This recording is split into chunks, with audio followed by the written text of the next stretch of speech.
my panel, which is, as you can see, the changing face of British anime fandom. That sounds horrendously academic and dry, and I'm really, really hoping it's not going to be horrendously academic and dry. So fingers crossed. If I am getting horrendously academic and dry, throw something at me.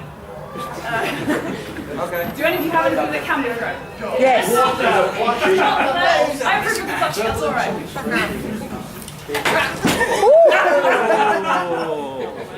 Don't fall, it's a bad idea. Right, so anyway, have you all enjoyed Amecon? Just as a bit of, satisfy my own curiosity, how many people here, this is their first convention? I'm saying this is my second. Okay, so Oh, that didn't work. there were a few people on the forum who said that they were doing academic research related to anime, bachelor's level or whatever. Is anyone here doing that? Just the one? Hello, we'll talk later. So yeah, this is my panel. I'm very nervous. I do apologise if I stumble. Alright, so anyway, a little introduction to me, because who the hell am I to come here and talk to you lot about anime fandom, especially some people who've been here for a long time. I'm looking over here.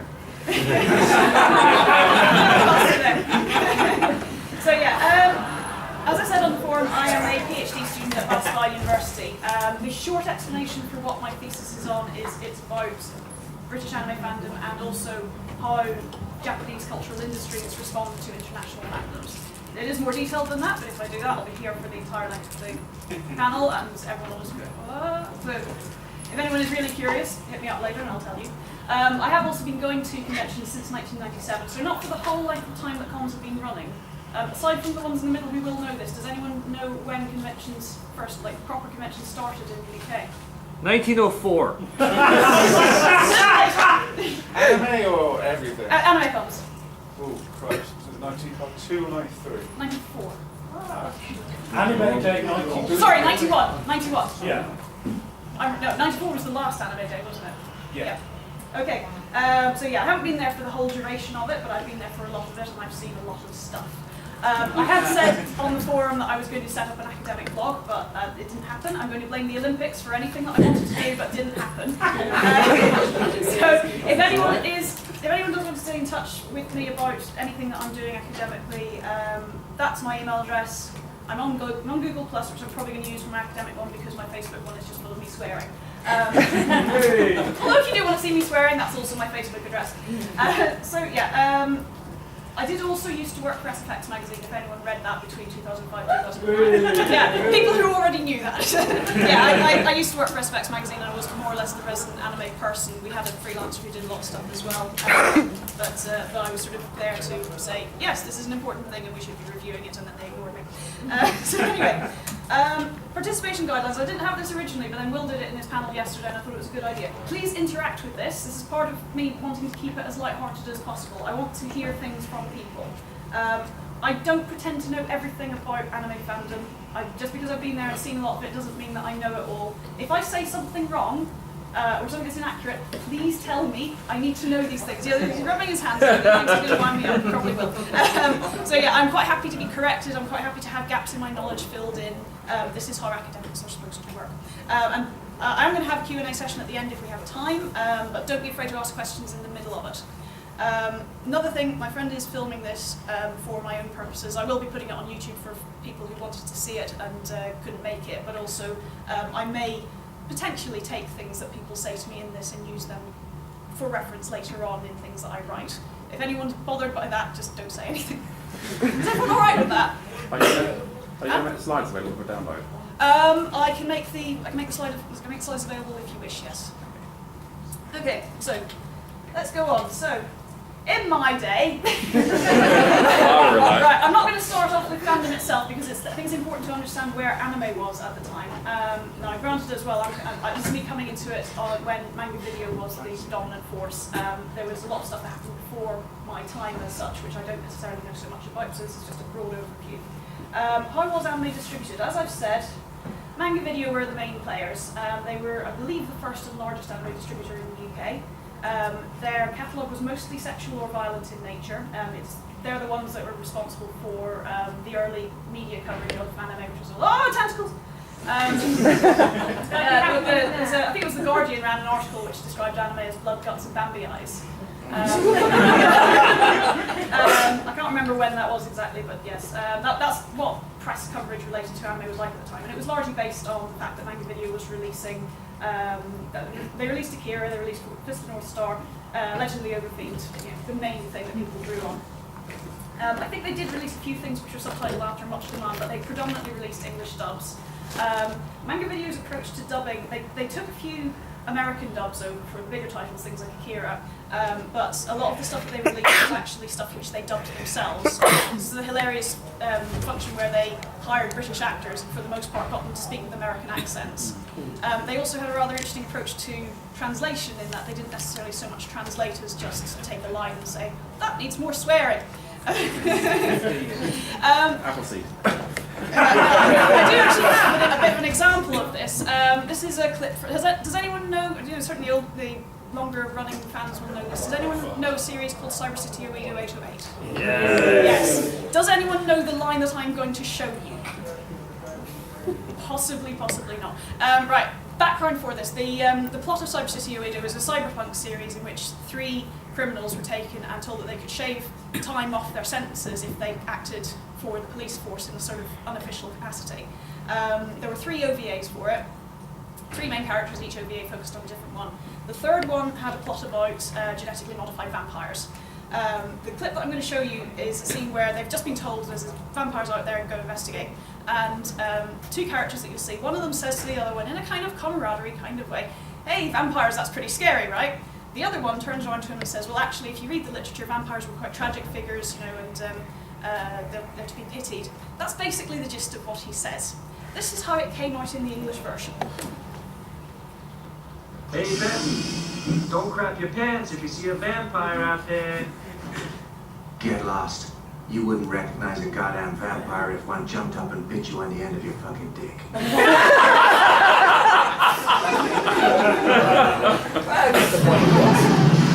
I see face another interesting thing about that episode, I've got the American DVD which came out with the English audio track but also the Japanese subtitles, and it's interesting actually the way the dubbing was done in that, it completely changed the flow of the story, but that's a lot less interesting to talk about. But yeah, that's what we had to contend with. There were some other companies around. I may have missed some here, but I think these were the main ones. Kiseki, they released things with subtitles. They did some interesting titles. They did Gunbuster, for which I'm eternally grateful. They did a few sort of raunchier things. I think they did things like Plastic Little and Ray Ray, which is a very controversial one. But yeah, they were the subtitle company. Pioneer did dubs, but a lot of it tended to be cuter stuff. They did Tenchi Muyo. They did a series called Moldiver, which is probably most of you don't know, and a few other things. They did Armitage the Third, which wasn't cute, but it had the cuter aesthetic. There's something called East to West, which I honestly don't remember very much about. My perception of them is that they did mature content. I believe they released Kekko Kamen in the UK. There were also a couple of English companies who made a point of using regional British accents, which unfortunately I don't have examples of. I've got them. He's got them, but you can actually see the series called Kakarol Nuku Nuku. Yes, which you can see on YouTube if you put it in. Nuku Nuku English dub. It's one of my abiding memories of that is of the main character Nuku Nuku scaling a building and saying in this accent, and I apologise to anyone who actually has this accent because I do it badly. This is art! Flippin' heck, this is art! Anime UK. Anime UK was actually a magazine. They licensed a series called KO Century Beast Warriors, which was, I think, has sunk without a trace, really. It's an entertaining enough series, but they did weird things like including horrible pronunciations of Japanese words in the dialogue. Television, there was some anime on TV, not a huge amount of it. Certainly the earliest examples were youth-orientated things which were on kids' TV. I quite happily say that the thing that got me into anime was Mysterious Cities of Ulysses 31, which are still popular now. As a little side note, I actually interviewed Jean Chalopin, who was on the French side of things a few years ago when I was working on SFX, and I said to him, did you know that there's a whole generation of anime fans who are anime fans because of the stuff that you did? And he was like, I had no idea, that's amazing. It's a nice little story. some of the TV that was shown on his TV was edited. Battle of the Planets is a fairly infamous one. It was chopped up and things were done to it, and they included a moral thing at the end because that's what you did in those days. I've met several people who said they saw things like Laputa on TV in early hours of the morning. And I've known some people who've said that they discovered Marine Boy on TV. Yeah. A bit later on, really, when manga video was getting going, there were niche slots on things like BBC Two and Channel 4. Channel 4 ran a segment called Late License, which was what got, I think, quite a few people into it. Certainly, that's after the initial Mysterious Cities Gold thing. That's the thing that kind of brought me to anime, because I was watching it on Channel 4 late at night when my parents didn't know. But yeah, they showed again. It was the manga video catalogue that they were showing. So the stuff they were showing was sexual violence stuff. A few other channels showed it, Sci-Fi Channel, Bravo, as they were at the time. Paramount picked up some of the stuff that Late License had gone with. They also showed The Guyver repeatedly, and Project Aiko. If you could get them, French and German TV channels showed a lot of anime. I think it's always been a lot bigger on the continent than it has been in the UK. I remember, because I was learning French and German at school, so I was watching them under the guise of doing schoolwork. But they showed Sailor Moon in German. I saw Ursa Yatsura and Saint Seiya and various other series in French. City Hunter? City Hunter, yes, Oh, in Nicky French. Larson. And France. the Pat Labor TV series, they showed Georgie, various things. More interesting stuff than what you were seeing on British TV at any rate. Fan subs, they did exist. They were very difficult to obtain unless you knew the right people. The way you got them was if you knew someone who knew someone who knew someone who knew someone who had a Laserdisc player and also knew someone else who could speak Japanese, as far as I'm concerned. That's my understanding of it. They were then done on VHS tapes and passed around as copies. So what you got was generally a 5th generation-ish copy, quite poor quality. With colour if you were lucky. My boyfriend at the time was sending me videotapes of Macross 7, and I don't know what generation it was. I was loving the series, but my impression of it was that it was a very colourless program, because everything was sort of interesting shades of grey. VHS tape obviously was the medium of choice. Most of them were NTSC, and if you didn't have an NTSC VCR, you were screwed. They were technically illegal, as they still are, but they were sort of tolerated by the industry due to an unspoken code of honour, which was basically along the lines of you didn't distribute a series once it had been licensed. Once the series was available in English, you destroyed the copies. There's a lot of discussion among academic circles about how, on the one hand, this is the honourable and legal thing to do, but on the other hand, you've lost a whole world of fan activity there, which is of use and interest to academics. So there is that there. But from the industry side of things, it was a way of them gauging what was popular and interesting and helping them to pick out what they would like to license. One or two companies did send out cease and desists. Mm-hmm. Did happen. Yeah, I can imagine. But yeah, but for the most part, they were tolerated. So yeah, it wasn't easy being a fan in the old days. It was. I grew up in Ireland, so this is obviously more of a reflection on me than anything else. But it was actually quite lonely. I didn't really know anyone else in Ireland who was an anime fan. There was one day I came out of college and a guy was walking down the street with an art portfolio and he had Evangelion or something pasted on the side, and I ran after him and was like, "Yeah, you're like me!" So yeah, it was difficult. So it's no wonder that we started having anime conventions. So 1991 was pretty much the big bang year for anime fandom. It's when Anime UK magazine first came out. It had been founded the year before as a fan newsletter following that year's EasterCon, but it then became an actual newsstand magazine. That ran for 6 years. It made the transition to Anime FX eventually, but then it died.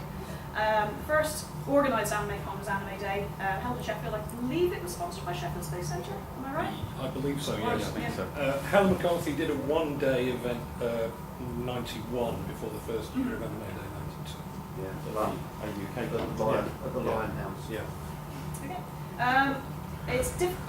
I've tried and I couldn't find a definite number of roughly how many attendees there were, but it seemed to be in the region of about 260, which is quite small by today's standards. It's smaller even than an Amecon, which is a small convention. That was our only Amecon until 1994. It ran every year, and that was it. If you think of how many conventions run this year and how much choice you have, we had no choice in 1990s. We went to Anime Day, we saw people that we literally only saw at Anime Day, and we went home. And that was it. The convention experience, again, this is me going from, this is based on my memories in 1997. Attendees were mostly male, and my memory is that mostly older. When I say older, I mean late 20s into mid-30s. There's quite a big...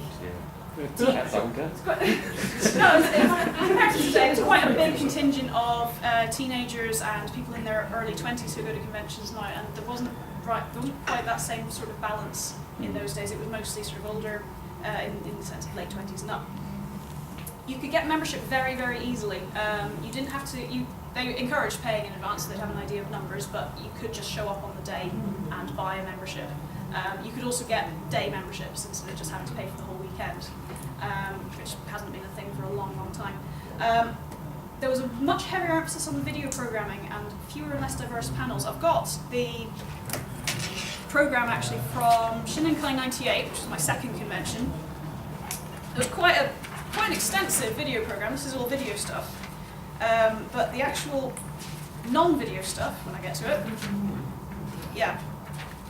And there's some things that you would see at any convention now. It's got things like there's the industry panel, the collectible card game demonstration was held, which obviously we still have, beer sampling, which is still very popular. But then there were things like a review panel. It says here, the latest and upcoming UK releases are analysed and discussed by a hand-picked expert panel. There's not the sort of thing that would run now, I don't think. Well, you knew the experts, probably wouldn't. Panel about fan fiction, which could still run but doesn't. There was one this weekend. Was there? Yeah. Oh. Badly. But yeah, no, there's a whole. This whole list is just a computer illustration panel. This one here. I don't know if that still runs. I'll say it doesn't, and then you'll go, yes, it doesn't. The other thing which actually only occurred to me recently is that there were a lot more fanzines. Maybe I'm just missing them, but I go around the dealer's room now and I see maybe there's a sweat drop table, and that's it for fan-produced publication. There were a lot of fanzines in those days. The con book for Shinenkai 97, this one here, was actually basically a fanzine which never got released and was instead converted into a con book. There was a fanzine at the time called Red Leopard. Yeah. Basically, it says in there, Red Leopard. This was basically Red Leopard issue 4, and it died after this. But for some reason, fanzines have fallen out of favour, possibly because people are moving instead to the internet. Can I interrupt a little bit? I think most fanzines and kind of small press people don't go to Expo now because more people buy. There are not that many people buy fan-produced stuff for cons like this anymore. There is that. I've noticed that there is a bit more of a move towards people producing craft things and selling them, which seems to be more. That seems to be more of a thing in general, not just in the anime fancy. But yeah, so that would be an explanation. I think there's a lot of expense associated with producing fanzines, as I recall from when I worked on one. Yes, sir. There was a fanzine recently that only ran for 3 issues and then a fairly large final issue, which was called Non-Repro. But I think the reason she stopped it is she said that basically the only people who were buying it were the people who contributed to it. Yeah. I think it's because people can get stuff for free on the internet now. And it's killed things. Cosplay was still a thing, but there was less of it in general. There's not to say that there was very little of it, but you walk down anywhere here and you see lots of people in cosplay. You saw people in cosplay at my first convention, certainly, but not so many of them. Right? I don't mean this in any kind of horrible way, but the standard of cosplay in those days was lower than it is now. I'm going to qualify this. I really don't mean that in any kind of horrible way. It's down to the fact that there are resources available to us now which were not available in those days. It's something that I'll come to later when we're talking about the internet. But I remember there was a Tenchi Muyo group at my first convention, and one of them was Ryoko, who made the wig out of foam, which was just crafted and on his head. But now you'd see a Ryoko cosplayer and they would style the wig. There were, like I say, fewer resources available to cosplayers. We made do with what we could. My first convention costume, I had a wig which was bought from a costume shop, and I suspect that was what most people did, because that was the only really practical way of getting a wig if you needed a wig. All masquerades were competitive.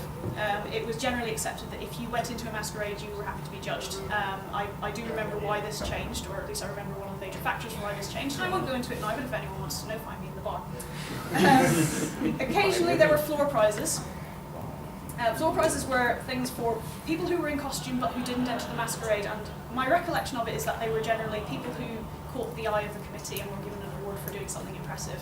I know in Amecon a few years ago experimented with doing a floor prize thing where you had a token and you gave it to someone who you felt deserved it, but it's not really a practical thing to do. It's certainly not in the way it used to be. Yeah. Also, I don't know if anyone's noticed this, but as I was doing this, I sort of forcibly put occasionally in there so I could have LMFAO done. So. This is then and now. Oh god, I'm squished. This is my first convention cosplay versus my last convention cosplay. The one on the left was taken at Shinkai 97, the one on the right was taken at Amecon last year. Hopefully you can see some improvement. I'm not going to dress myself up as a wonderful seamstress by any means, but I think I've improved. I hope I have. Yeah, so, just for comparison's sake. So what happened that caused the change in the fan scene? Because that's what it was like for a long, long time. Two things. Would anyone like to guess at what one of them Internet. was? One of them is the internet. Does anyone know what the other one is? Pokemon. Pokemon was massive. We had things for kids that were massive before, but this was the first one that impacted us because it was anime. This was despite the earlier controversy about it causing seizures in Japanese school children. It was still massive. That was one of the Pokemon, like the Polygon thing. Looks like it was bad. The Yeah. Polygon Yeah. episode. Yeah. That's It what was- caused the problems. It was, yeah, I've seen the episode. I suffered from epilepsy as a child. It did nothing for me. But then, that never got aired in the UK. I don't know if it ever got aired in the US. I know when they brought it to the US, they did things like slowing down the animation whenever Pikachu electrocuted anything, and then they slowed it down even further in the UK just to be safe. I think they did it once, and after that they just stopped it. But I know it was produced, but I don't know whether it was ever shown. Yeah, of that thing. Obviously, they showed some Pokemon. Yeah, Card Captor Sakura came out around about the same time. I think that did have an impact, just not quite as much. Card Captors, yeah. So, yeah. Sakura actually got me into anime. Sorry? Card Captor Sakura actually got me into anime. There you go. There was an audience for it. I was going to say, the school I taught in Card Captor was the one that was far more watched by the girls. Is that it? Yeah, I mean, I was teaching 11 to 16, so it was their younger sisters and brothers watching Pokemon. And then the ones I was teaching, they were watching Card Captor, and that's how I found out about it being on TV at the time. And then their brothers and sisters came to school, and they were all Pokemon fans, and that was like 97, 98. Yeah. On a very slight side note, one thing also reflects the change in Nintendo and I think Javari's marketing as well. There was an incident in Spain involving another incident in Pokemon involving a child injuring themselves, imitating something they saw watching Pokemon, and it was temporarily banned there too. Yay! There's always one. Yes? I think. No, sorry, the lady behind you, sorry. I believe I became more interested in anime by a certain video game back in 1993. I believe it was Pop and Twimpy on the SNES. Yes, I remember that. So this was before Pokemon fan, and I was born in 1997. Yeah, I do remember that. There were a lot of video games, certainly on the SNES, that had quite a Japanese aesthetic, and I remember Super Play magazine at the time had they gave quite heavy emphasis to things that had very Japanesey aesthetic, and they were also covering anime at a time when there weren't any other anime magazines apart from Magomania. So yeah, you had your hand up. I remember distinctly for me and a lot of our friends because at the time that Pokemon was airing, there was also Digimon, Monster Rancher, and Card Captor. Yeah. We could get away with virtually only watching anime just by turning on the TV. Yeah. So essentially, we're already hardcore anime. Yeah, there's also Dragon Ball Z as well. Sorry? Dragon Ball Z. Is this something which has actually continued into kids' TV now, I've noticed? It's possibly dying down a little bit, but I mean, I remember I went on holiday a few years ago and I was in this place and they had a handful of digital channels, one of which was Jetix. And Jetix seemed to show exclusively anime, which, dubbed anime, and things that were not anime but could be. Yeah. So I sort of spent a week when I wasn't out actually doing holiday-related things, watching stuff that was anime. I don't know what kids' TV is like now because I watch very little of it. Shit. Non-existent. Rastamers is awesome. Anyway, the other thing was the internet. I probably don't really need to tell anyone all of this because we all use the internet, but certainly communication with other fans became easier and a lot more immediate. Who here has met someone this weekend that they didn't know before, and when they get home they're adding them on Facebook? Yeah. Well, what if I have Facebook? If you've got Facebook, and I suspect most of you have. I'm guessing some people would have already added through phones. That's also true, yes. Yeah. How many of you have done it already? Yeah, so communication is a lot more immediate now. Like I said, when I was going to Amecons at first, you met people that you literally only saw there, and the way I stayed in touch with them was I wrote letters, and we had we exchanged phone numbers. We had email, but it wasn't quite as big of it wasn't as well developed a thing. I don't think it was one of those. I remember being in awe of people who had email addresses. We became more aware of international fanzines, particularly the US. I think knowing what the US was doing and seeing things from there was part of what inspired us in a way, especially because within cosplay, you see Americans who do amazing things with techniques that we don't know about. We can get tutorials off them very easily, and then we start replicating that. So that has driven things up in that regard, and we're seeing more. We get more of a buzz from what's coming from America. Fansubs are also more readily available. You download them now. Bad. A series gets released, it gets subtitled, it's available very, very quickly after air. Questionable quality of the subtitles, but the picture quality is wonderful. Some groups are better than others. Some groups are better than Some groups are better than others, but it was the same thing back in the day. Yeah. You've got websites like reviewing the subs themselves. Yeah. So they grade the fansubs groups, grades. Yeah. Yes, right, right. What was the awareness of the US anime conventions before the internet? I remember I knew that anime conventions happened in America, and I knew that they were bigger and there were more of them, but I really knew very, very little about what happened at them. I first got on the internet about 1995, 96, and I was seeing things, but the first thing I did when I got onto an internet cafe was go to a search engine and type anime. And I came up with various fan sites, most of which were dodgy old HTML, created in GeoCities. Did you do Usenet at that time? Yes, we're going to say Usenet because first of all there was the US group Records Anime hierarchy, and then there was UK Media Animation Anime, which came out News groups bypassed me a little bit. I never quite got in on the ground floor with them, so I didn't really. Well, that's where the nucleus of kind of the UK internet-based fandom really started. Is that how word of mouth about conventions mostly spread? Because I heard about conventions at the time because there was, when I first got into anime in my teens, there was I can't even remember how I saw it advertised. There was a fan club created. There was a girls' fan club called Anime Babes. Just Lisa Munt's Choco Cat's sister. It was a fan club for girls, so we could stay in touch with each other. But they produced a newsletter as well, which was also sold to people who weren't members. And I think I started hearing about conventions through that. Either that, or I bought there was a magazine called J-Fan, which lasted about 3 issues. I bought an issue of it where they were talking about Recon Animated. That was the first con I ever went to. Yeah, that would have been 1995. Yeah, and then the magazine died, and I was sad. But that's sort of how I became aware of conventions at the time, and it just went from word of mouth like that. But I was aware that news groups existed. Having not used them, I'm not really qualified to talk about them. Yeah, so Records Anime kind of compiled a master list of conventions around the world. Yeah. It was sort of updated every month. And there were various resources that posted that to the news group as attachments to emails and things that people upload. It was possible to get some American convention information from American magazines that could be found in comic shops. I don't know if it's here, but it was An America. An America, yeah. There was a US version of New Type as well, I believe. Yeah. Yeah. So that basically.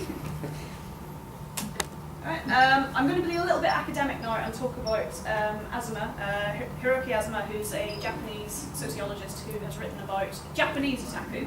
But I'm reading his book at the moment as part of my research, and I'm actually interested to see how many parallels there are between his conception of the Japanese otaku scene and the British fan scene as well. He describes 3 generations of otaku in his book. The first generation are ones born in the 60s, grew up on things like Space Battleship, Yamato, and Gundam. Second generation are people born in the 70s who were watching all the same stuff, but first generation took this stuff and ran with it. They generated the cultural scene that was the early otaku cultural movement. So the second generation were coming in, and they were having the benefit of all this new stuff, which was being created by the previous generation, and they were building on that even further. Third generation, 80s, and enjoyed the Evangelion boom in their teens, and saw the beginnings of the internet. So, yes, like I say, that's me. Quite a few people that I know, certainly people that were going to conventions at the time, I think probably fell into that. I don't know if there's anyone who would identify in any of the other two. Maybe you guys. I got into anime in about 91. Something you haven't covered is there was quite a lot of licensed manga coming out from publishers like Dark Horse. Yeah, that started appearing in UK comic It occurred shops. to me long after I'd started doing this. Oh shit! I haven't talked about manga. I was like, brevity. There's a lot of stuff that I'm not talking about. And things like the popularity of J-pop, which is a huge thing, and now it's moving on to K-pop as well, which I'm not talking about mostly for reasons of brevity. But yeah. I don't know where I was going with that. Anyway, so these are Azuma's generations of otaku. His book was published in Japanese in 2001, so it's a little bit out of date now. I am postulating, and I suspect you might agree with me on this, that there is now a fourth generation. Born in the 90s, most if not all of their life experiences have been mediated through the internet and other technologies. Who here was born post-1990? Can you remember not having a mobile phone? Yes. Yeah? Okay. Can you remember not having the internet? Yes. Okay. I have trouble remembering it, but that's because I don't know it. But I think people who were born in that point, they understand this stuff better, maybe. I find myself a little bit confused by the way that modern otaku act. In that, I remember going to Tokyo Toys and some people showed up in cosplay. It wasn't a con or anything, they were just cosplaying to Tokyo Toys. I was like, you don't do that. I've seen that. When I was in college, back in college a couple of years ago, there was a couple of cosplayers wandering around, and I'm like, oh, are you like maybe doing a photo shoot thinking they were doing photography? And they're like, no, we just decided to come to class in our cosplay today. And it's not like a little cosplay, it was a big like XXX holic big freaking ball gown thing. She's walking around Carnegie campus in Dunfermline, which is no bra by the way, and I was just like, really? I like anime, but no. I've seen like cosplayers like walking to arcades and down the high street in fully geared in cosplay, and like when I first saw it in like Trocadero down in London, so I was like, oh, did the Amecon happen or some anime event happen that I don't know about? Yes, back. I was going to say about the internet and mobile phones. Yeah. I would suggest that maybe they did start coming and becoming part of our lives about the point that you would start a sort of an early teen actually branching out into those areas. So the internet sort of arrived properly at the very point that I wanted to start seeking out other people. Okay. Yeah, I started a small, tiny. I went to my first anime convention was Minami 12. I had to go to a compulsory law lecture about this arts registration, so I went in cosplay. And I take my books, I had a free basket, and I kind of the next couple of days, all of a sudden there was an anime fan club, and people were cosplaying to lectures. You trendsetter, you. Yes? As far as the generation, from my experience, that I've always grown up on the internet, I'd say for me it would be the 2000 from that era. So all my cousins have grown up around the internet. I think that's also brought them a larger awareness of what anime is. When I was watching Pokemon, I didn't realise it was Japanese anime at that time. Whereas my cousins who are 10 and were born in the 2000s, they know what it is at this young age. And I'm like, oh, well, that's interesting. They watch Theory other revised. I mean, on that point, I didn't really know what anime was. I just liked the Japanese pretty pictures, and so I can remember buying Wild Arms, and I got my brother to buy it for his birthday rather than Risk. Because look, I was attracted to the picture, so I persuaded him. We got it home, and my sister, who's 7 years older than me, was like, "Oh, it's anime.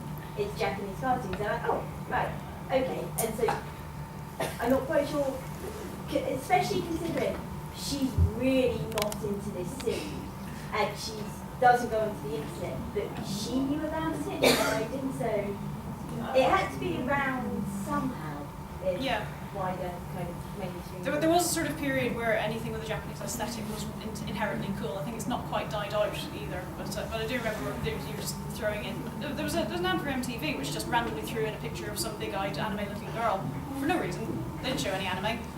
That was when MTV showed music. Yes, you?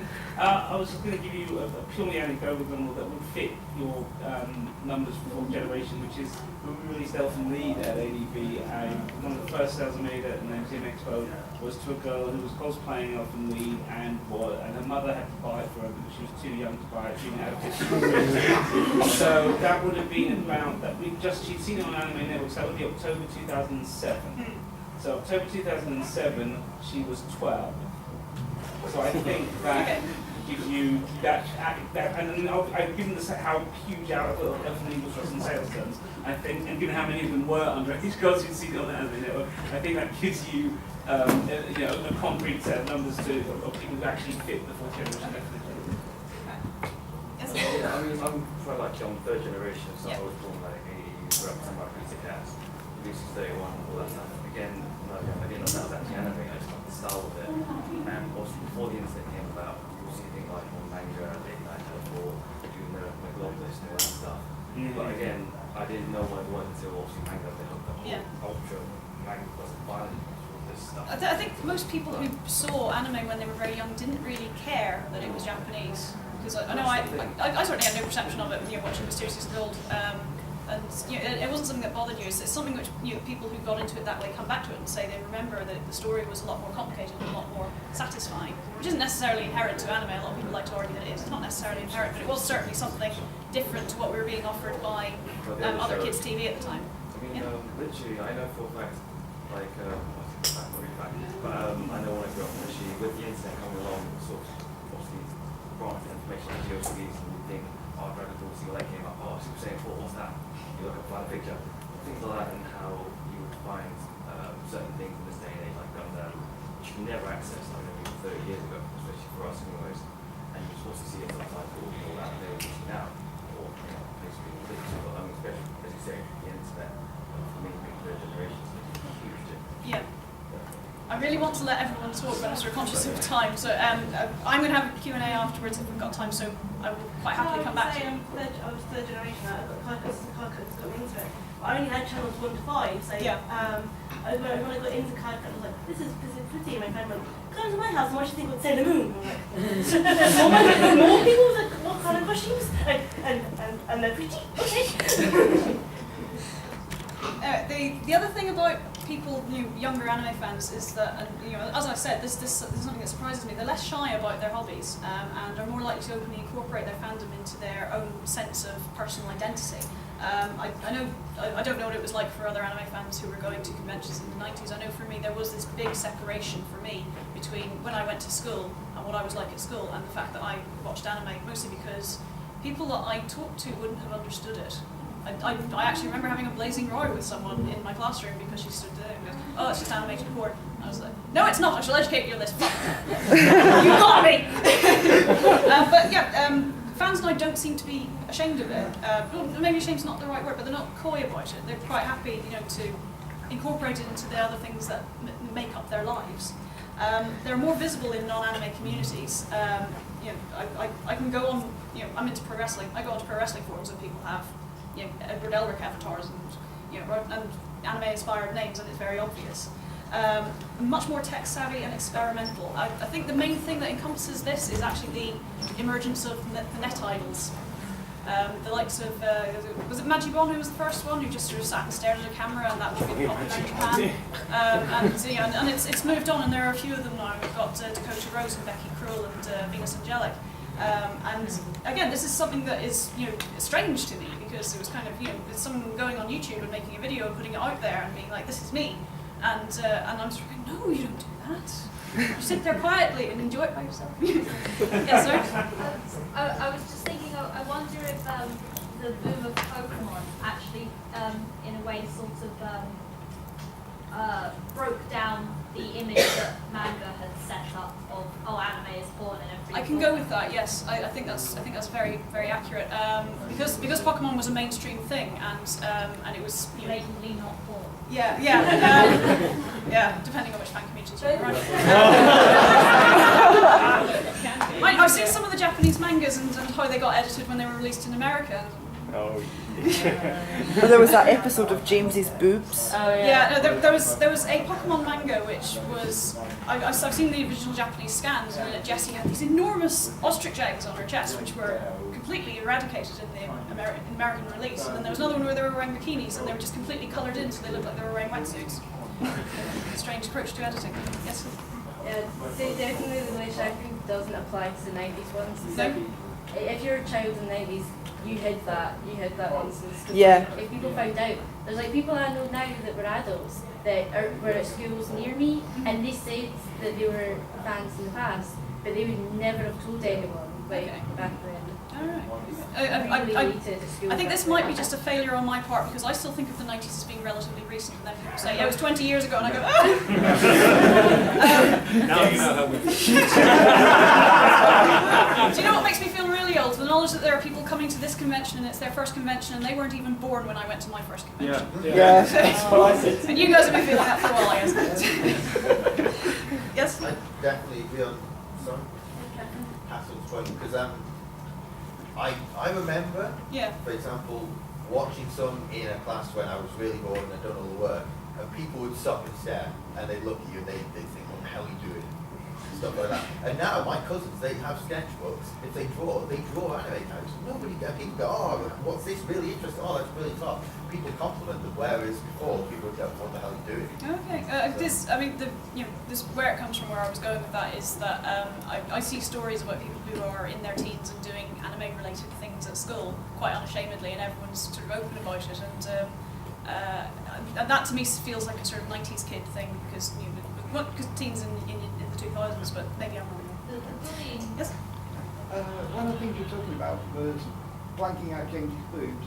Well, weirdly enough, I've got a comic set back in that era, and it's actually showing the difference in level of censorship between the original Japanese, what happened in England, what happened in America. And what America tended to do was they covered any nudity with blood. It isn't stupid. I've got My the Psychic Girl. Remember that one? I remember the release. I don't think I ever bought it. Oh, it's one of the great. You've got a scene where she's getting in the bath. You know how Japanese, everyone's using Japanese, they all get in the bath together, all women together, and they're showing the comics, no problem. But in America, this sort of massive clouds of steam suddenly appear, you can't see anything, you know, this vague outline. Japanese release it completely nude, English release it completely nude, and then they got onto a violent scene. The English one was sent to the violence, you know, it's blurry, it'd be a bit of fog. The American ones have put splashes of blood absolutely everywhere, more than the Japanese ones were. And you've got the Japanese, and it was, there's a complete culture clash between what the Japanese saw as acceptable, what the American saw as acceptable, what the English saw as acceptable. If you actually compare just these different releases, Ghost in the Shell manga, yes. Oh, yes. That went missing. I presume most people must have seen that. It's been released now with the pages intact. Yeah. It beats me, I got the Japanese version. It came out while I was on SFX because it got handed to me and it was like, oh, that's your sort of thing, and I just went, just out of curiosity. Oh, yep. Going back to what you were saying about people drawing anime characters, and I do remember going around about 7 years ago, around to a friend of mine who at that time had a 14-year-old daughter, and they were saying, oh, Eleanor's really into this anime stuff. And he said, go and show me your sketchbook. And she sort of shyly opened her first sketchbook, and it was all yaoi.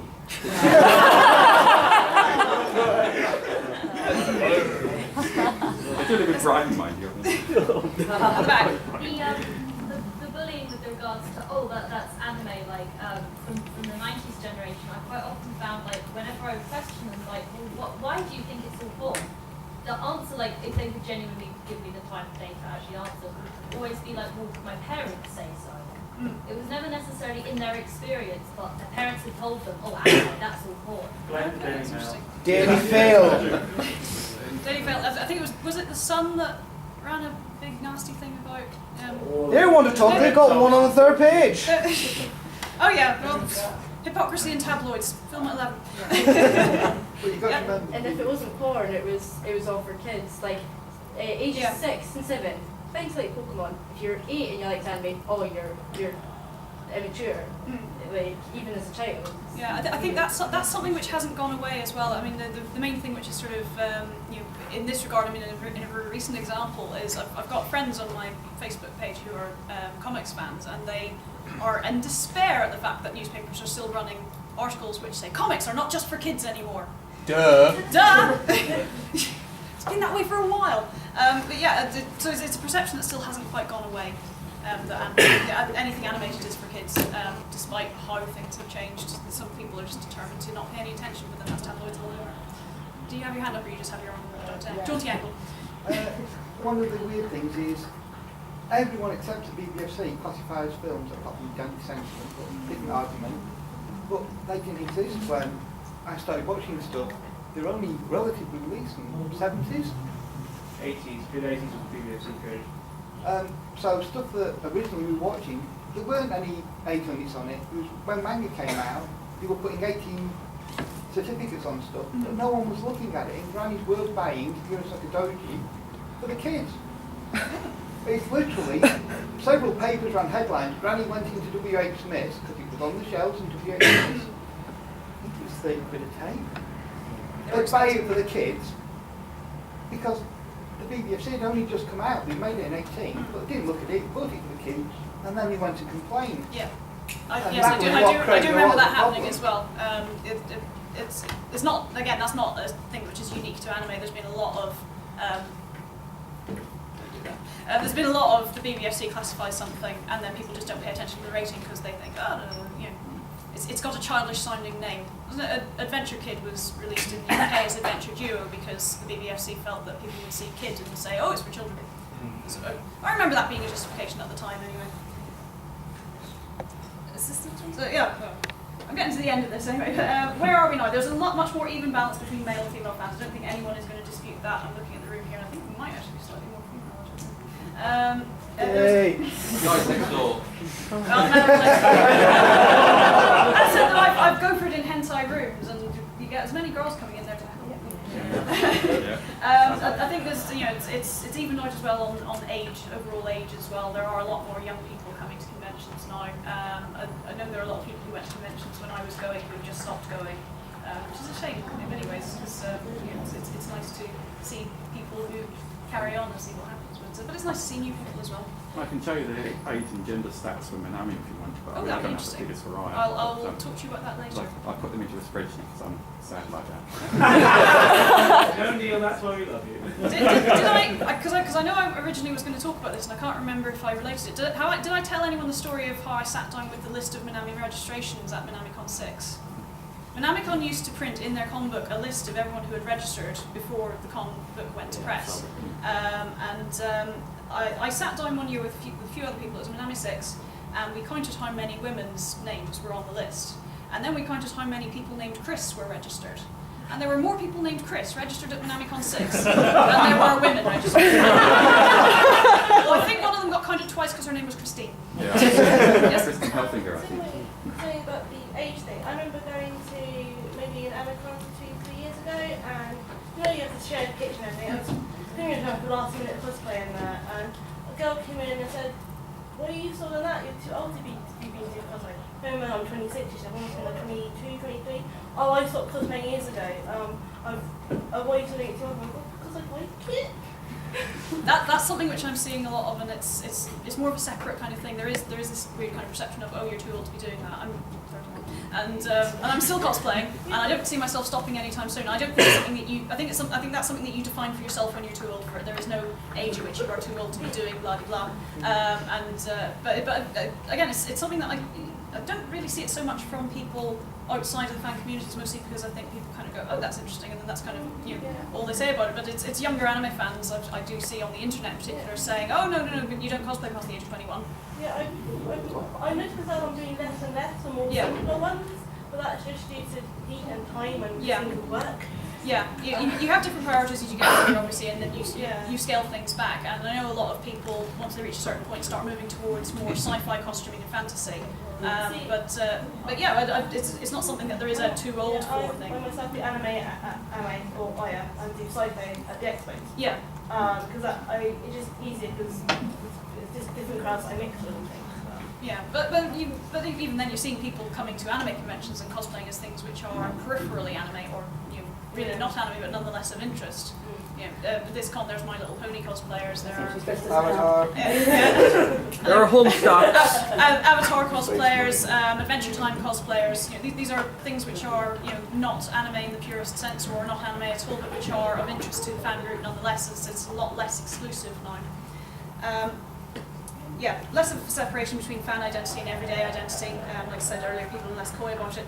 There's less cynicism from the mainstream press, but it's not gone altogether, and I probably never will. And also fan activity is more polished and sophisticated than it used to be. And again, this is going back to we have better resources available to us now. I'm taking cosplay as an example because it's something that I do. If I want to get plastic that will heat up and change its shape and then cool down in the shape that I want it to be, I can get that easily. I could not have conceived of such a thing when I started doing cosplay. I couldn't, I remember the first time I saw someone wearing a decent wig. I went up and I was like, how did you do that? And she's like, I just ordered it online. What? Everything is just done to a higher standard than it was, just because I think, as I was saying, I think people are more tech savvy now. People understand things better now, and I think I'm just getting old as well. In many ways, the community now is more closely knit. Like I say, I don't know if it was like this for everyone, but I do remember that there were people I literally only saw at anime conventions, and that was the only time I saw them. And I consider them to be fantastic friends, but that was the only real contact I had with them. I think that people now, because they stay in contact more easily, and there are more of us, so we've become closer as a community. And people get angry about things now. There was the infamous report that was done in the Telegraph, I believe it was, about cosplay at Amecon a few years ago, where they sent someone in and basically said, these people and they dress up as stuff, it's weird, let's talk about that. And all she did was just kind of go, oh, it's all very strange, in a very antiquated kind of way. This was the same year that the BBC did coverage of, I think, the first Euro cosplay, and basically went in and went, look at this, it's amazing. Look what these people are doing. It's bright and colourful and it's interesting. And the Telegraph was still there going, oh, there's a guy and he's dressed up as a teddy bear and it's very strange. I don't know who it was, but does anyone remember when the Channel 5 sent folk to Expo for Big Brother? Yes. That was horrific. It was the Sun, by the way. It was the Sun, yeah. But again, people got angry about that, and it was all over forums and stuff. And I think if such a thing had happened in my day, I think probably the sort of thing would have happened was that someone would have written something angry about it in a fanzine maybe, and that would have kind of been gone as far as it went. Maybe I'm wrong on that, but yeah, people respond to things more and are more open about it.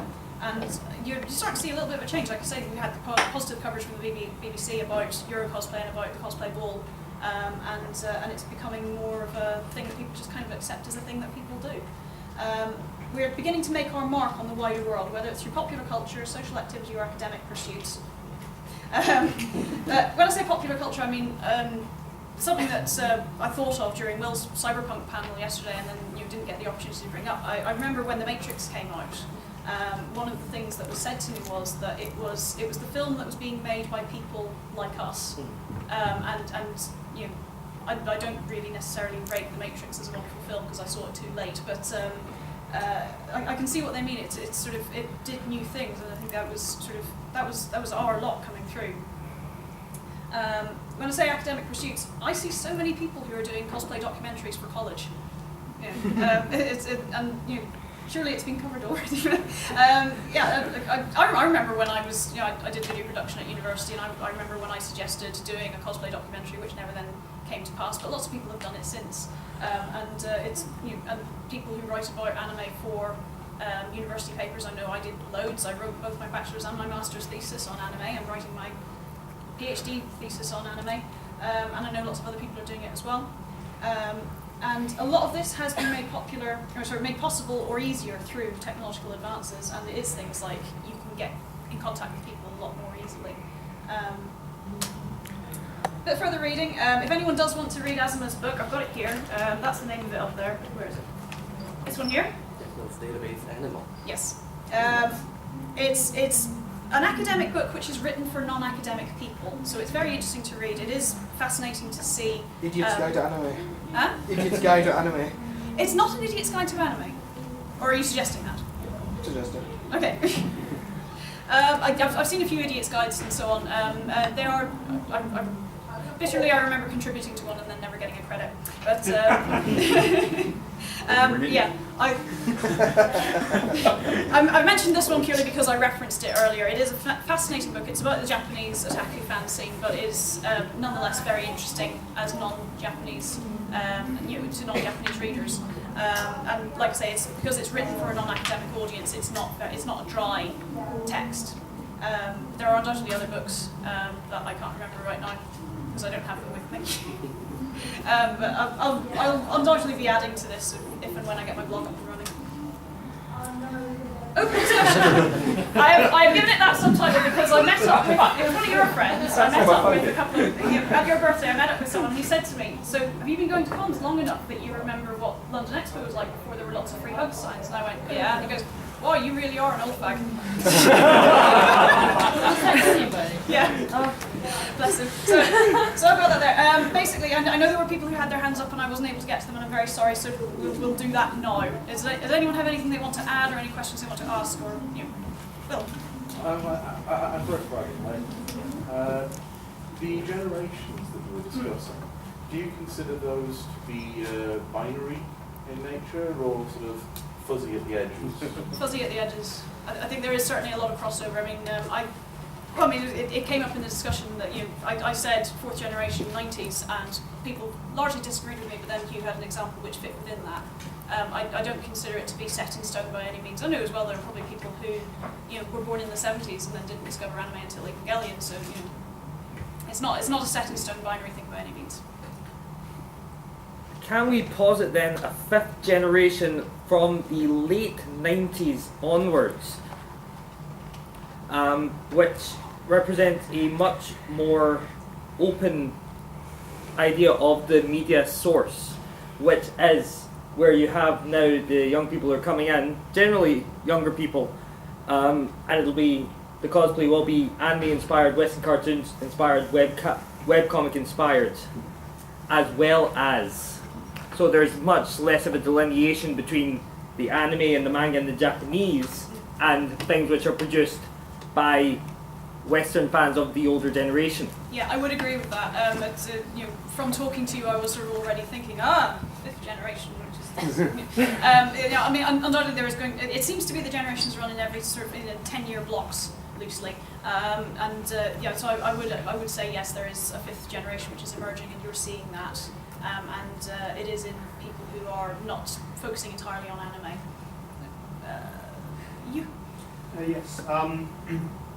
Have you made any comparisons with between how the English anime fandom has developed since the end of the period covered by the book, and how the Japanese fandom has developed over the same period?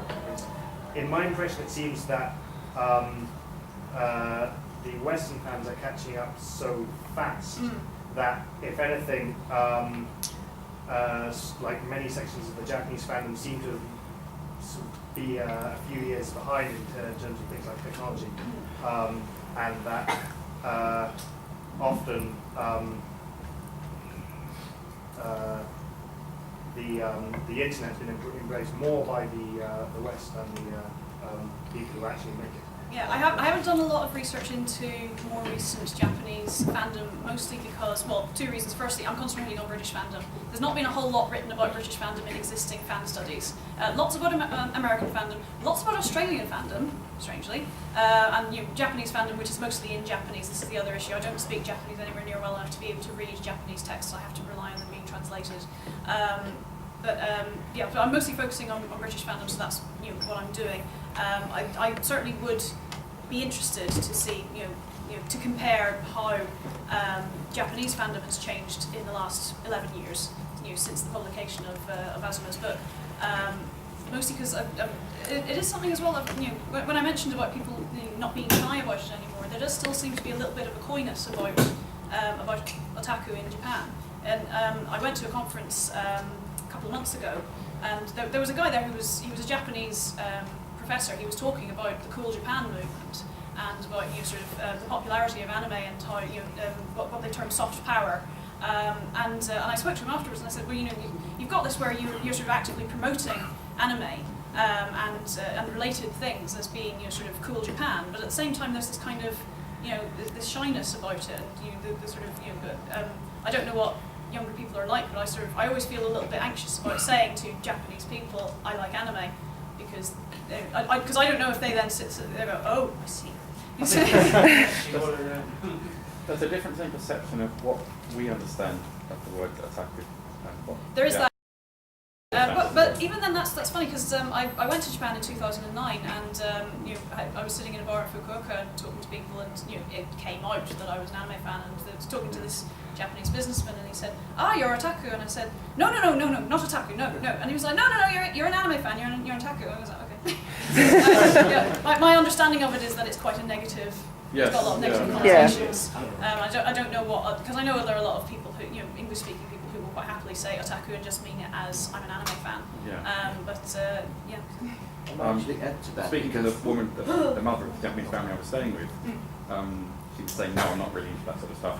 Oh, but by the way, I've got every issue of. Sitting upstairs, bookshelf full of manga sitting up in a room. The original otaku was more of a word to someone who knew a lot about something. Yeah. So maybe 20, 30 years ago, or no, maybe 40 years ago, it was kind of someone who knew a lot about, so it was kind of respected. Yeah. But then again, then came all the hikikomoris and all those guys and turned the word otaku into a bad thing, but it seems to be turning around now again. It is turning around in Japan because you now have an slowly. otaku. Yeah. And there were a lot of celebrities, I'm an otaku and I'm a gorgeous, beautiful woman. You had a prime minister who was suffering there as well. So that's why things are turning around You now. now have 2 gold medal winners who both explained that they were influenced by a specific manga, and so at this point, Was it the British judo? Caught reading Rose and Maiden is part of that. There was at this year's Olympics. There was one of the British judo competitors said that he got into judo because he got into a fight when he was a teenager and lost a shiny Dragonite card. And he decided he wanted to be able to defend himself and his Pokemon cards in future. The winner of Taekwondo also is a fan of a series on Taekwondo, apparently. Boxing. No, sorry, I think it's boxing. Yeah. And the writer of the series was also an Olympic champion in boxing in Japan. Awesome. That was in the Guardian last week. I'll find the article too. I tried to explain to people at work what otaku was because they heard it in a negative thing. Like, well, technically, because you're obsessed with football, technically, according to Japan standards, it usually means fan of something. You're an otaku. You're a football otaku. I'm an anime otaku. I'm like, no, I'm not one of those. I'm not that point. That's not what it means. But also, I've got a friend and some movie fans over in Hong Kong who come over here because they're not into Naruto. That's pretty much what the only convention they have that she knows of in Hong Kong is a Naruto con. And she comes over here, and that's it. So it's not that big. It's not, considering they make all the stuff, it's not that big an anime culture over there. Yeah, I remember meeting some Japanese people. I was introduced to some Japanese people, and I said, I'm into anime, and they said, oh, and I said, thinking I'll name something that they've heard of, and I believe I said Macross at the time, and they went, what? And I then said Gundam, and they still went, what? Which seems very strange. And it wasn't until I mentioned Studio Ghibli that they went, oh yes, Miyazaki, So I mean, I can believe that there's not that big of a culture over there necessarily, but equally though I went to Osaka and there were just signs everywhere using anime characters to advertise everything. So I've actually been to Japan, and I didn't actually see much anime anywhere until I actually went to Akihabara.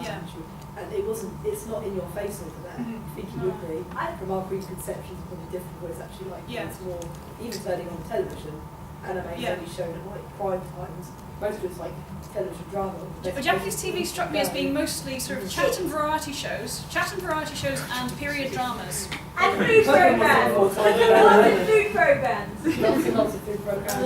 Lots of really strange kiddie films as well. Yes. And game shows. Oh yes, love game shows. So Pokemon was on 41 today. Japanese TV. Last year. I was going to say one thing that was different is my parents who had no way at all into anything I'm into. I meet like some of their friends if I'm going for a dinner with them, and people ask me, "Oh, what are you into?" sort of thing. And I go, "Oh, I'm a geek," and my parents will look at me like shocked because I said quite openly, "I'm a geek, and this is what I'm into." And so I think even for non-geeky people, there is still that stigma around the word. Which is interesting because because of the rise of geek chic. Yeah. And it's been things like the fact that Doctor Who has been successful. The revamp Doctor Who has been successful, and it's made. There's been a bit of a resurgence of sci-fi, and the period when I was working on SFX was the sort of period at which it started, and suddenly like sci-fi was everywhere, and it was just it didn't feel like trad sci-fi anymore. I think is the correct term. Do you find the evolving lexicon complicates your research a bit? Sorry? Do you find the evolving lexicon in the context of words like geek and otaku, compared to, say, the 70s, where anorak has never had a positive connotation associated? You're going to say you want a taxonomy next, aren't you? It's not something that I've looked at yet, but it's something that I will be bearing in mind. It is the change of the way in which we use words is obviously a very important thing. I am as a secondary interest, I am fascinated by language. I consider myself a bit of an amateur philologist, so I do find language really very interesting, and the changes in the way in which we use words is something which is useful. I'm more in terms of self-identification. I mean, you did comment with the changing generations, the willingness to accept what one's interests are and be proud of. It's a bit of a reclamation thing in the way that a lot of people get branded with slurs, and then just go, well, actually, no, you've got no right to criticise me for that. I'm going to reclaim that and make it into a positive thing. Speaking of the sort of stigma, I mean, although we are otakus basically generally are somewhat classed as people who like anime and manga and blah blah blah, there's still a stigma hanging around. Generally because, I mean, from where I work, I basically one day decided to say, basically when they asked me what do you actually do, what do you basically, I can't get away. Basically, they asked me like what as they do what are my hobbies, and basically I told them one day just basically said I like anime and manga, and I had one of two reactions. One, it was like kids stuff like Pokemon, and the other she was really absolute porn. Yeah. So basically, it's still hanging around, despite the fact that we're more. It's still I was going to more say, openly. does anyone know anyone now who still refers to anime as manga by default? Yes. Yes. It's still a vibe. Okay. The only way you can sell it in some of the European countries, it was just default. I mean, that was it. If you're speaking French or Italian, the word manga is a word. Yeah. That interests me because presumably manga video wasn't the thing that started that over there. So it was just an association because comic book cultures, you had publications that plus what was being shown on TV was hitting imports, even though people realised it was Japanese. And the word anime itself it has a slightly pronounceable in French, and yet somewhere along the line the whole thing just became, and not coincidentally in the 90s, and pretty much memory serves that's when that kind of came. And you can't rule out manga as a US and UK company's influence in Europe either in that context. You've had your hand up for ages. The girl behind you, sorry. Sorry. There were people in my generation, actually, like the same age as me, so I went through school with them, who around 13 to 16 got into anime, by which I mean would buy Tokyo Pop manga, read them, would go on websites that stream anime and watch it, and yet never went to a convention, or maybe went to Expo once, might have even tried cosplaying once, but that was it, and they kind of actually grown out of it. When I asked them, they might still occasionally read a manga or read an anime, but it's like, it really is just an ordinary, small part of their day-to-day life, but they're in no way an anime fan. Yeah.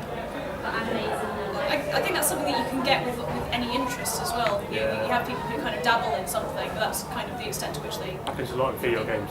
Sorry? Video games happens a lot. Play one game and then... Dirty casuals. Yeah, dirty casuals. Right, I interrupted you, so... You were saying something? No? Okay.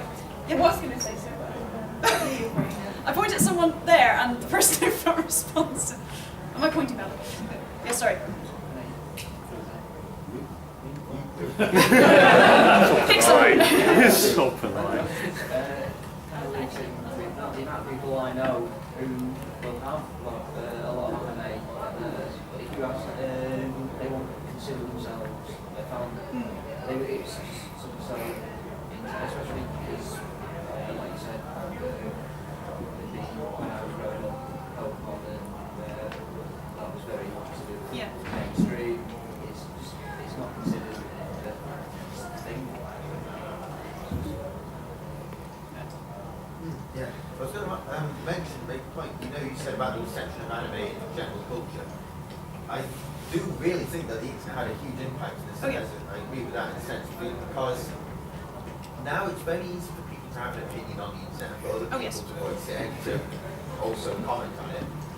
To a certain regard, 20, 30 years ago, a lot of people, if they read things, they read newspapers, that in terms of general how humans communicate now, a lot of sort of communication was funneled through very specific formats and heavily controlled in some ways, kind of got free of communication. Yeah.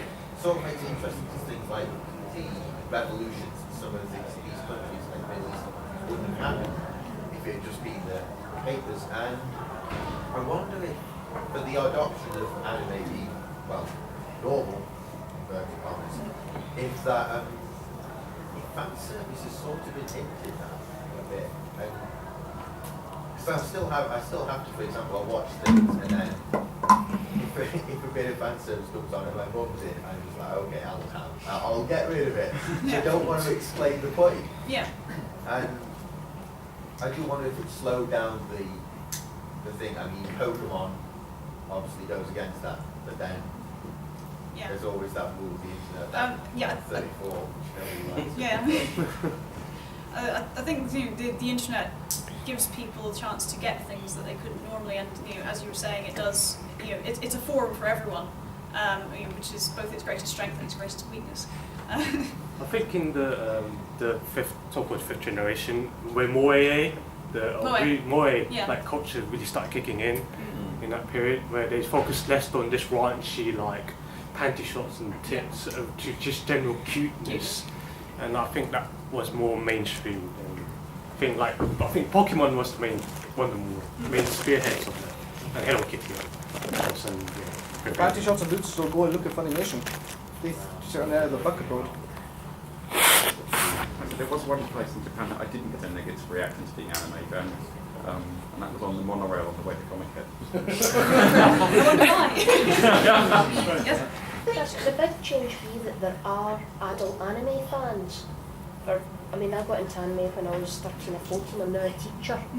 So when there are kids in the classroom who want to write about anime, or they're going to their art teachers and saying, I want to do a portfolio in anime, there are adults in the school who can say, yes, that's an that's excellent fine. point. That's an excellent point, and one I hadn't considered. I do remember I wrote something for my GCSE English. I wrote about anime, and my teacher sort of called me up and she said, it's very good, but I don't understand what you're talking about. I think the major thing is, even if libraries now, they know that manga is wanted, and they want to buy manga for the libraries, they still want somebody who can tell them, yes, this is appropriate for a primary school or a high school. And it might just be the body swear of it, because they think, you don't understand, and we can get into an awful lot of trouble if we get this wrong. Sorry, can I just point out when you said that, when I lived in Dunfermline, there was a library up the road from us, and I went in one day and I noticed they had manga in the kids section. I was like, oh great, I'm going to have a wee look at the manga. And I had a look, and fake volume 7. And I was like, excuse me, you can't have this here. That is inappropriate. And they're like, oh, but it's all drawn and stuff. And I'm like, no, you can't have that there. The funny thing from the other side of it is that apparently there is, among some manga and anime fans, there is an expectation that their hobby is still obscure. I've got a friend who works in the Waterstones, and she says that every now and again she has people come in and go, oh hi, I'm looking for a book, you probably haven't heard of it, it's called Bleach. And she goes, yes, here you go. And they go, yes? There's a point about like people growing out of it and stuff. It's like, that's a question I get asked quite a lot. Like people ask me like, oh, what you into? I'm like, oh, manga and anime and stuff. And they're like, oh, so do you think you'll ever grow out of that? And you're like, what kind of question is that? Like, will you ever grow out of football? Will you ever grow out of your soap addiction? Like, that kind of thing. Yeah, that's undoubtedly tied into, there is still the perception that animated equals for children. In the wider debate, discussion about, academic discussion about animation, this is still a thing. Just because it's animated doesn't mean it's for children. I went to a conference at UEA a few months ago, and there was a whole thing of it's animated, but it doesn't mean it's for children. And I was kind of sitting there going, yeah, I've been following this debate for a long, long time. Yeah. One thing that actually ties into the few points, and I think the reason why it's not so much in the place in Japan is because there isn't this perception of it's for adults, or it's for kids. So adults and teachers I work with, they may not be into anime, but they like sports, they read Slam Dunk, or they pick up other kind of odd volumes of manga, they like romance, so they'll read romance manga. That's the kind of, there's the people who accept that anime and manga are media, and they're the people who think of them as genres. I'm talking about in Japan. I work in Japan. Oh, you work in Japan? Okay. Yeah. Sorry, I should have said that. So it's more just considered. I can appreciate it's accepted as a medium because it is. Yeah, and you still get people who say, oh yes, I'm an anime or manga fan. Oh, you are too. That's wonderful. I'm an anime manga fan. And there's others like, oh yeah, I read Slam Dunk. I like basketball, so I read Slam Dunk and things like that. That's an interesting side to it.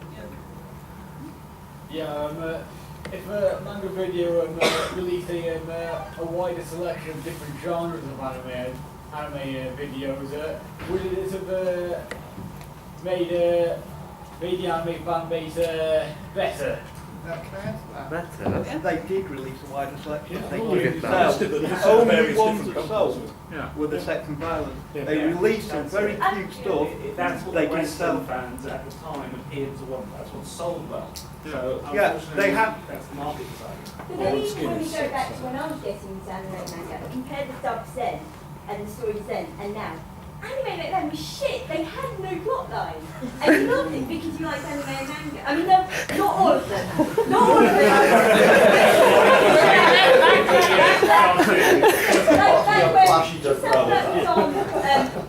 TV, so I remember watching, I pick up things from HSD. And I couldn't watch them, and I look back now, and it's like, it doesn't really, it has kind of a vague plot, but you can tell they've just kind of shoved things in there, and it's not really. I think that was the dubbing and the cutting to make it. Yeah, I mean, sorry, that's what I meant, the dubbing. And so now they've kind of, not that the anime itself was shit, but now that you've got a growing community, they have to actually try and make the dubs and the anime make more sense and actually be a bit more consistent. I could say with the internet, everyone now knows what the original actually Yeah. looks like. So if they do anything to the dub, they're going to have like so many anime fans screaming at them for doing it. Car Captors versus Car Captors Sakura, that was like the biggest. When that came out, it was like, oh, I like Car Captors Sakura, but not Car Captors because they did this, this, and this, and this. And the brother's not gay anymore. And the school teacher's not dating the pupil either. But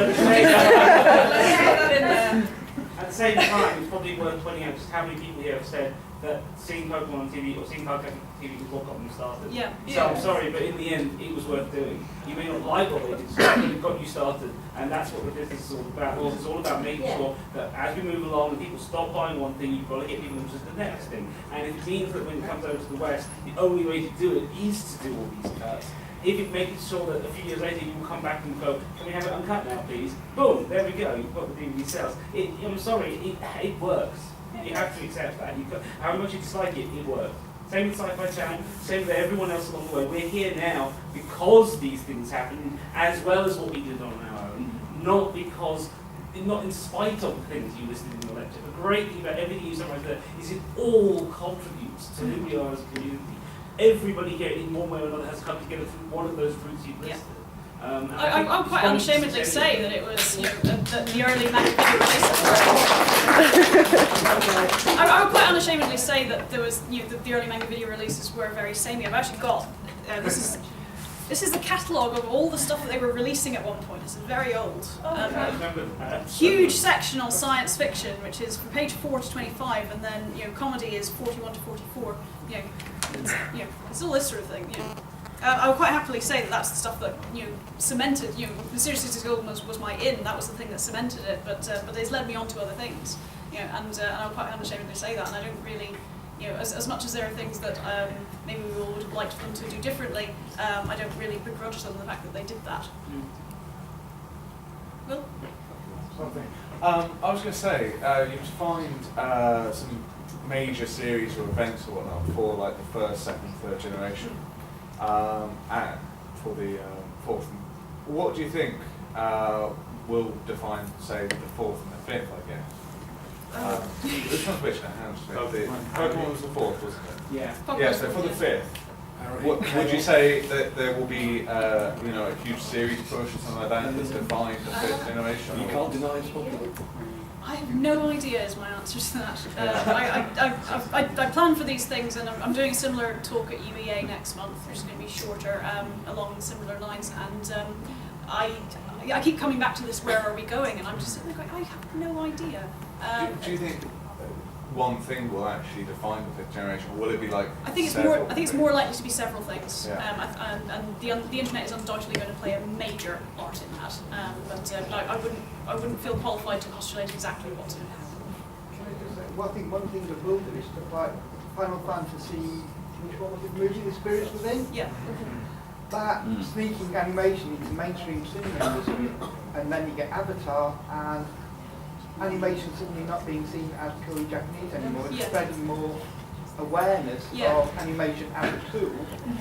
And but also, that's non-Japanese animation that's being produced for a not necessarily young audience, and so there is that shift as well. There's all the American Batman animated series. Yeah. It shipped out all its animation to Japan, although now shifting to Korea and whatnot. And suddenly, the American cartoons are looking like they're made by Japanese people, because they are, although not directly. So it's becoming more.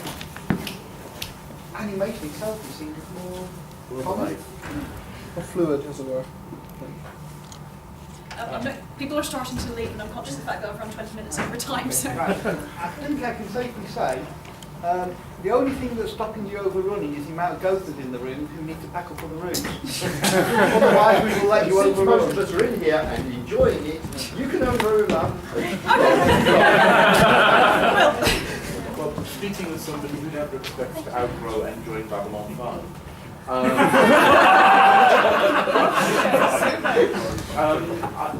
While I accept the point that we can say, on an individual level, I'm never going to get so old that I don't think that Eshko is good, we can't deny that the convention attendee demographic, and Neil can confirm from Aya's perspective, I'm sure, has shown that essentially there's a big bump between 21 and 25, and that bump has remained there.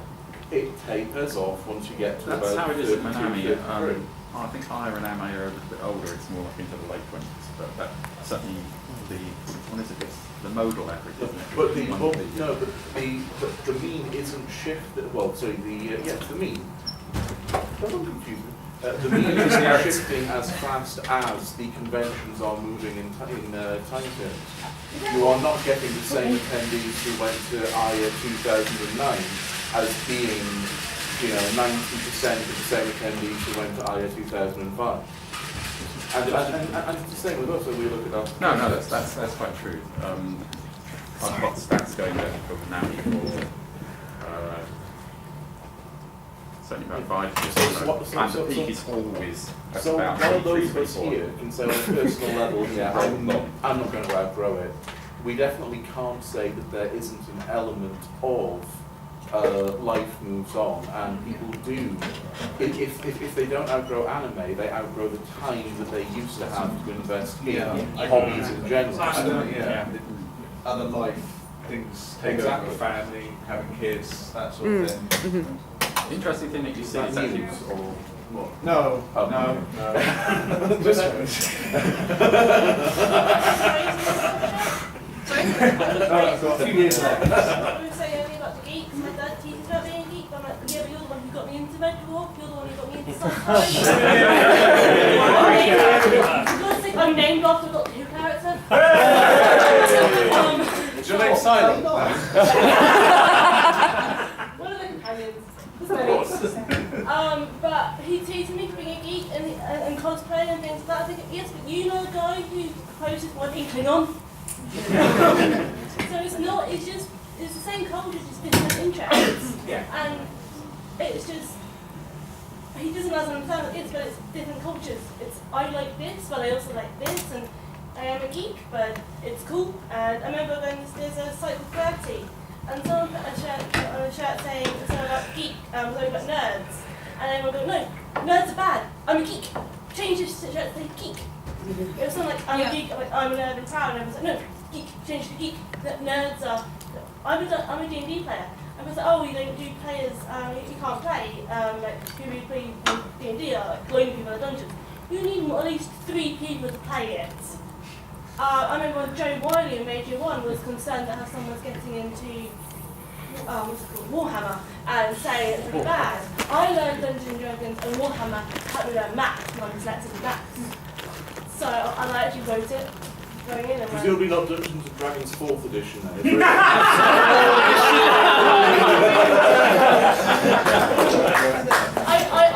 I played second, I learned first and second. Yeah.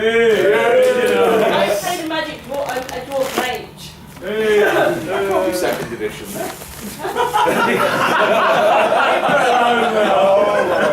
Discuss this in the bar. Yes. Okay, with me defining the 5th generation thing, I might be totally wrong in saying this, but I think maybe one of them might be Naruto. Yes. I was about to comment that if it's anything, it's either the big 3 or Haruhi. Like the big 3 shonen. Depending on when you define your years. I would say that Haruhi actually is. I would say that Haruhi is a. Essentially, it's not just Haruhi, it's the growth of anime that is entirely self-referential. The growth of anime, this entire concept is built around glorifying tropes that exist within mainstream anime or have done for the previous 5 years. I mean, we can argue that Deshko did the same thing with the Dicky Ganger references, but that wasn't an anime that was built around self-reference, whereas Haruhi, Lucky Star, all of those are built around referencing directly the fandom. What about Otaku no Video then? I would say Otaku no Video is hardly Haruhi. I mean, I love Otaku no Video. It was one of the. It did it in a different way, but it was very explicitly about fandom and yes, positivity. but did that define the fandom of its year, of its age, in the way that, say, Bubblegum Crisis? No, I'm just saying that when it comes to Haruhi, I agree with the gentleman. I think that actually it's that entire subset of anime that is built entirely on the principle of glorifying the mindset of the fandom of the age. Okay. So can I just say, I think even though Studio Ghibli has been around for a very long time, I think that has influenced a lot of like the 5th generation as well, because a lot of like the newer fans that I'm seeing, they've come into the scene, you know, from movies like The Cat Returns and Castle in the Sky and such. They've discovered these movies and that's what's brought them into anime. So I do think that the Studio Ghibli movies are have really contributed, even though they've been around for a while. It's only now being discovered in a way. But also the mainstream releases and the Disney distribution of these movies, so that you could see them in the cinema with proper actors. Yeah. That's interesting. There's an essay written by Fred Patton about Disney releasing Ghibli in America and attempting to market it well. And something that he points out is that I don't know if this is necessarily true. It's something that Patton says is that every Ghibli film, he went up to Spirited Away, but none of them actually did that well in the American box office. No, the British one, the box office was skewed by the amount of funding to do it, optimum box to do it. If you actually take out the funding, then actually it would have had half the cinemas off the others, and they would have done less well as well. The amount I went to see it, and the amount of kids that were taken out of, I was watching it at about 14, I think I was. And I just remember these kids being taken out of the screening because people weren't thinking, this is going to be totally friendly for kids. And it really was, especially with stuff with no face, it just reached a lot of them out. Same housing in Castle, I was there and I was actually walked in and all these like kids like 5, 6, 7, 8 and I was like, they're going to be terrified, and I knew going in, it's a Ghibli movie. Well, I'm Ghibli movies are terrifying. No, but I was like, their age, I knew it was going to be thought-provoking, I knew it was going to scare them because it wasn't meant for that age group really, it was for more mainstream audience. And I'm literally halfway through the film, half of them are out, crying, being dragged out. Point of order on that. I don't think that's a specific to Ghibli. It's Ghibli not. actually have a lot of trouble getting people to accept what 12A actually means. Damn straight. If somebody wanted to listen to me, yes. I mean, there was a film for one of the recent 12A film, Hooligans. Yeah. That was it. Yeah. And then it had 4 seconds cut. 8 Yeah. 8 seconds. 8 7 seconds. to 8 seconds. People were taking their 7-year-old kids in. Because no, it's okay because I'm an adult. And it's like, there's a 12 in This there. has been happening since the 12A certificate. Batman, all the Batman films, Casino Royale. Oh, has the tape stopped? It should be stopping any minute. I'm still recording. One thing that I was going to mention, I've seen, since I've come up as a fan from the very early 2000s, that I was someone that wanted to go back and look at the older anime genres and see where the influences through everything came from. I find a lot of time with the newer fans, not generalising, I hate generalising, but yes, I'm going to anyway because I'm a terrible person, that a lot of them don't want to go back, they just want to keep focusing on the newer stuff. And do you think that's going to be a trend for... Do you know what, to be honest, you're seeing that even with people who've come from my generation. One of my old boyfriends who talks quite happily about, retro anime. And I said, we were at, it was one of the Amecons actually, and they were doing a screening of Neko. And I said, so you're going to go watch Neko then with your love of retro anime? He goes, no, it's too old. But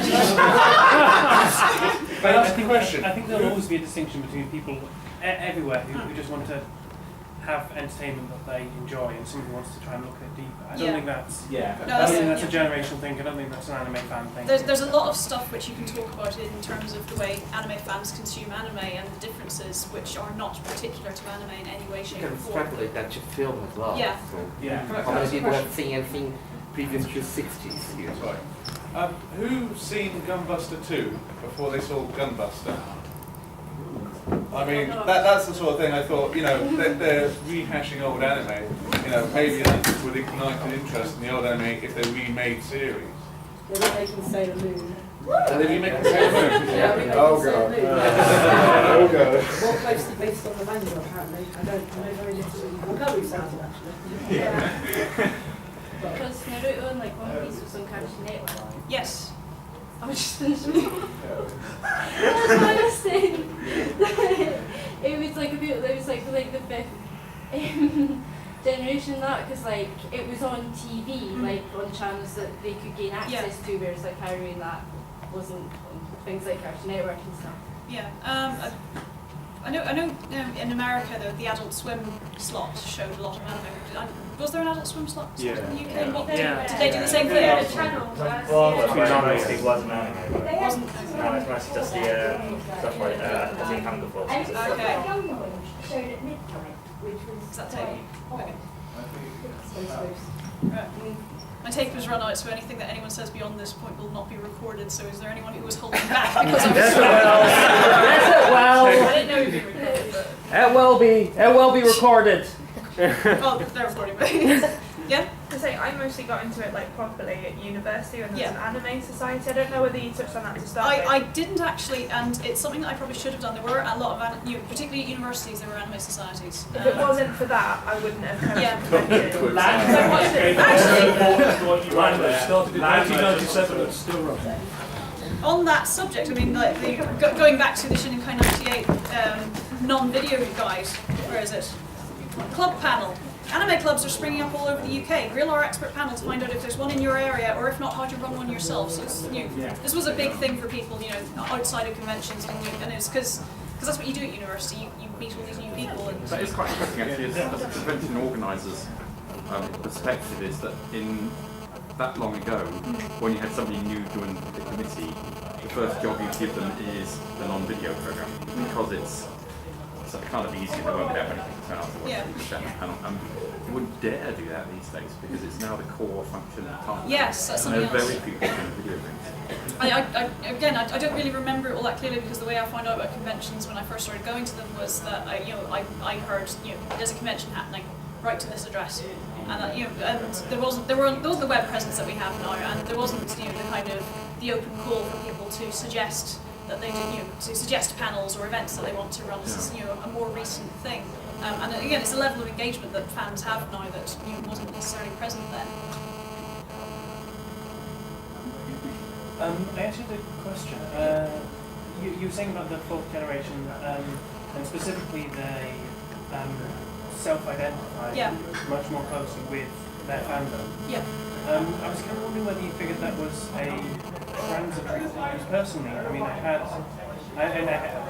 I was younger, I had a period where I very much considered myself to be an anime fan. Yeah. I use that to define myself, and I kind of feel that that's partially due to my own immaturity. Yeah. Do you think it's something that people will continue to do, or that they'll?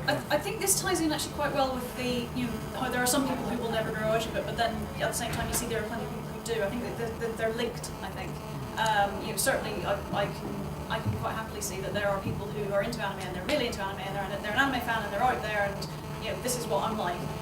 But then 10 years down the line their priorities have changed and it's not a thing anymore. And I can quite easily see that as having transitory elements, but at the same time it is something which I think is there's a contingent of people who are going to hold to it. I think that's the nature of fandom.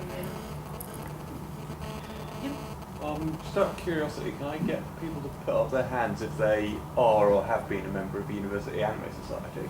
I've started to.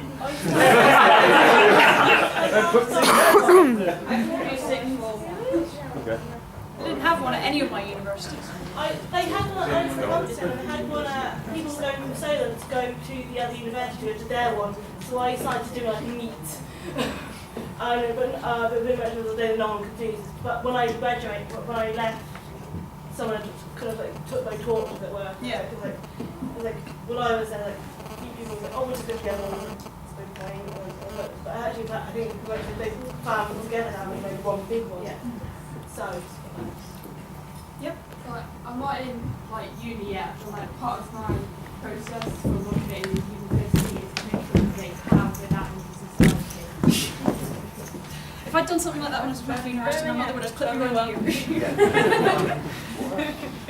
Yep. I mean, one thing that when we talked about anime clubs, I can't believe I didn't think of this sooner, was the LAC and how big that used to be. I mean, I used to travel from Cheltenham, which is a 3-hour journey every month, just to go every Sunday, once a month, to the LAC. And since that's closed down, although you have the new one that we won't mention,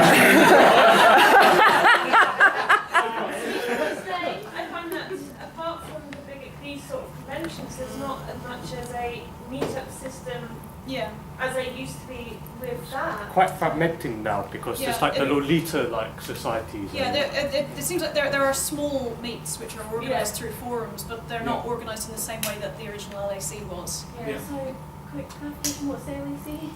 The London Anime Club. Okay, thank you. Which was one of the longest running, if not the longest I used to put it online, I found out about things like anime and other conventions and extra because they mentioned, someone mentioned it, I was like, oh, what's it? I'll find it. So I found it. So I joined at the second meeting. How many people here actually attended at least one LAC meeting? So, I've met most of my friends through it. Yeah. So. I don't know if anybody's read it, but in Scott McCloud's Understanding Comics, he touches upon the fact that there was, unfortunately I can't remember the details, a movement that happened in America where somebody in some sort of position of power basically said comics should only be for children, and there was all that. Comics control. Comics Based on something Comics Authority? Have a Comics Act in there. Yeah. From the 50s, 60s or something? Comic Code Authority. So that was how Rich Crafton Comics or Archie Comics did, because one of their publishers was on the board. Basically, censorship to the max, basically. Could have. But must understand with that, it was self-imposed by the comic companies to stop Washington stepping in and doing it. Like everything in America, the industry itself said we will self-regulate because we don't want government imposition. Whereas here in Britain, the government had a big hand and made sure the BDFC was set up first for home video, and then afterwards was given cinema and theatrical control. Home video first. They were already doing home video before. No, I mean, sorry, I got that wrong. I'll take issue with that. So no, you're right. In the 70s they were doing cinema. Sorry, I'm still around. They didn't want home video, but they were forced to take it. Yes, yes. Got that the wrong way around. By the video recordings act, it was 1984. The point being that the government did. Thank you very much. Whereas in America it didn't. I think that probably contributes to a lot of people's beliefs that comics are for children. Could it also be there's more kind of general information websites? I noticed that the term trope has become very popular, and I'm wondering if anybody goes onto that Time Sync website. Anyone wasted hours in TV tropes? Right, we've got Tropers, where basically it tries to catalogue all the different tropes. But I find that a way I get into an awful lot of anime and manga nowadays, specific series, is it's mentioned enough times on Wikipedia or TV tropes and I go and look for it. So is there an entire generation then that's maybe going into a more general purpose website looking for something else? That's interesting. That's something that Azuma touches on in his book actually, in terms of, I mean, when he talks about the database, but he talks about sort of the previous mode of consumption, which was everything was, you had your starter block and everything was behind it. But with the internet now, everything's there and you just take selectively what you want. And you do see that with the internet. Not personal friendly. Yes. I need to eat. I need to eat as well. So one more question. Yes? I don't know if anyone's going to remember Sharp Fact, or like I'm relating to that general information, and sort of the other side of it is the fact that what's being aired in Japan now is fairly readily available in various forms. I did mention that in terms of fansubs because they're easily obtained now and they are quickly turned around and very I mean, quality. just what's there at all is much faster. I think. Sorry? What's airing at all, I think is. I mean, the clarification is people will know about anime series before the anime has even had a single episode, because rather than waiting for people to go, hey, this is a thing. Yeah. And rather than being hidden from searching miles on the internet, you just now go to a site, everything you want to watch is right there, legal, and you can watch it for free a week later. Abby's going down in a minute. I'm very hot, so I want to stop. Have you enjoyed this at the very least? Yes.